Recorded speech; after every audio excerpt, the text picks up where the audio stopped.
내가 이쑤시개로 찝어봐서 정말 너무 예쁜 라인, 그렇게 수술하면 소세지 됩니다. 내 눈에 맞는 가장 정확한 수술법을 가지고 수술을 하는 게 가장 중요한데, 자 이제 상담을 갔을 때 또 어떻게 성공할 수 있느냐, 수술이 그냥 마지막 수술이 되기를 바라면서 영상을 제작을 했고요.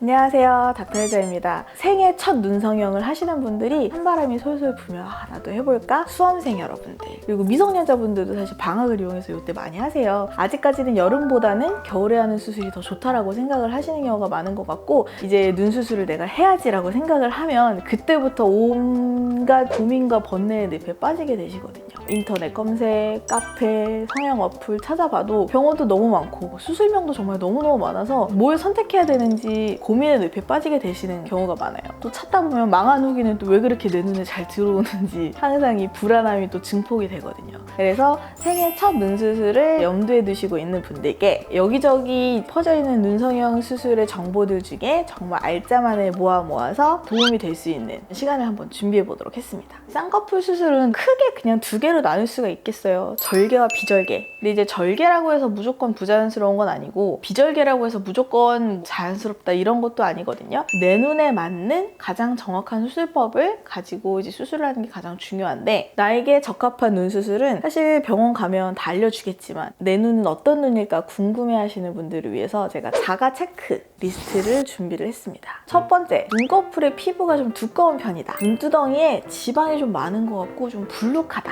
눈꺼풀 피부가 탄력이 없고 좀 많이 늘어져 있는 편이다. 속눈썹이 내 안구를 찔러서 불편하고 뽑게 된다. 눈꺼풀 바깥쪽이 짓무르거나 여기에 눈물이 많이 고여서 닦아내야 하는 경우가 있다. 눈을 뜰 때 눈꺼풀만으로는 뜨기가 힘들고 이마 근육을 쓰거나 턱을 들어야 잘 보이는 편이다. 요 자가 진단 문답 중에 해당 사항이 1개에서 1개면 비절개로 충분히 가능하시고요. 2개 정도 해당되신다면 매몰과 절개가 모두 가능해요. 3개 이상이시면 사실 절개를 권해드리는 편입니다. 수술법이 정해졌다면 구체적인 눈 모양을 좀 정해야 되겠죠? 영원한 딜레마인데, 내가 이쑤시개로 찝어봐서 정말 너무 예쁜 라인, 근데 의사가 그렇게 수술하면 소세지 됩니다, 조금 낮추세요 라고 하는 의사가 추천해주는 라인이 이제 항상 이 딜레마예요. 그냥 제일 좋은 건 의사랑 상담할 때 의견 교환을 최대한 많이 해서 거기에서 절충안을 찾는 게 제일 좋다고 생각을 하거든요. 예를 들어서 나는 아웃라인 빡 하고 싶은데 의사가 아웃라인 하면 정말 티 많이 날 거니까 인아웃라인 하세요 이렇게 얘기를 했을 때는, 인아웃라인에서 앞머리만 살짝 띄우는 또 세미 아웃라인이라고 있거든요. 그래서 그런 식으로 절충을 해서 높이는 높이지 않되 앞머리 느낌만 살짝 바꾸는, 그거를 위해서는 앞트임이나 윗트임 같은 트임술이 조금 필요할 수 있겠죠. 그래서 그렇게 해서 절충을 하는 방법을 저는 가장 추천을 드리고요.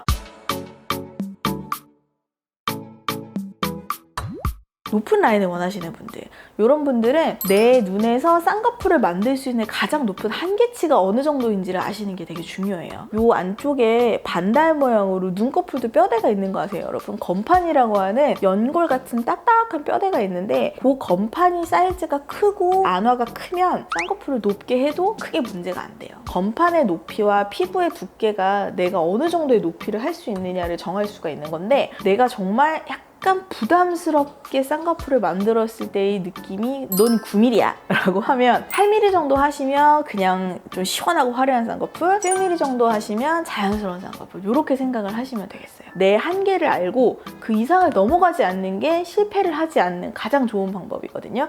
되게 많이들 궁금해 하시는 게, 눈 수술은 절개 아니면 매몰만 있는 줄 알았는데 자연유착, 이중매몰, 삼중매몰, 단매듭, 연속, 봉합법 엄청 종류가 많거든요. 근데 사실 이 모든 것들은 매몰의 하위 분류라고 생각하시면 편해요. 처음에 매몰 수술이 나왔을 때는 어떤 식이었냐면, 이게 구멍 3개 뽕뽕뽕 뚫어서 실이 한 번씩 왔다 갔다 해서 만드는 게 매몰이었다면, 여기서 이제 선생님들이 연구하고 개발하고 어떻게 하면 라인을 좀 더 짱짱하게 풀리지 않게 자연스럽게 만들 수 있을까 해서 실을 엮는 방법이나 아니면 뭐 유착을 위해서 좀 박리를 하는 방법, 이런 것들의 이제 노하우에 따라서 이름들이 붙는 거라서, 이 모든 이름들은 선생님들만의 노하우가 담긴 큰 매몰법의 범주에 들어가는 수술이다 라고 생각을 하시면 아주 편하실 것 같습니다. 쌍꺼풀에 대한 수술이 끝났다고 눈 수술이 끝난 건 아니죠. 앞트임, 뒤트임, 밑트임, 눈매 교정 등등등이 남아있는데요. 사실 이 트임에 대해서는 제가 저번 시간에 앞트임 그리고 뒤밑트임에 대해서 아주 자세하게 설명을 해놓은 게 있으니까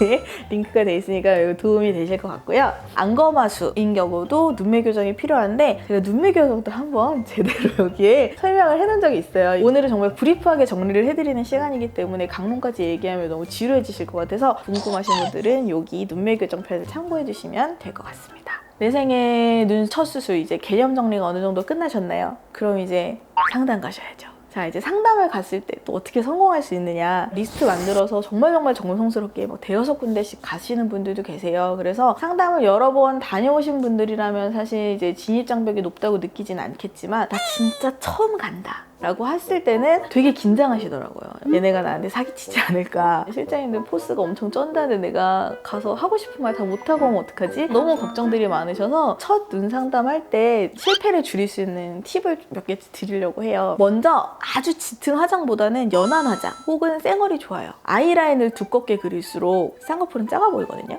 아이라인이 너무 두껍고 속눈썹이 붙어 있으면 이렇게 라인을 잡아보면서 의견을 나눌 때 약간 맨 얼굴일 때랑은 차이가 날 수가 있어요. 두 번째는 서클렌즈는 빼고 오시는 걸 추천드립니다. 서클렌즈가 있으면 눈매 교정을 해야 되는 눈인지 아닌지를 여부를 판단하기가 조금 어려워요. 그래서 저희 렌즈 케이스가 준비되어 있으니까 와서 빼고 보시는 것도 방법이긴 하지만 서클렌즈를 끼고 상담을 하면 좀 정확한 진단이 나오기가 어렵다.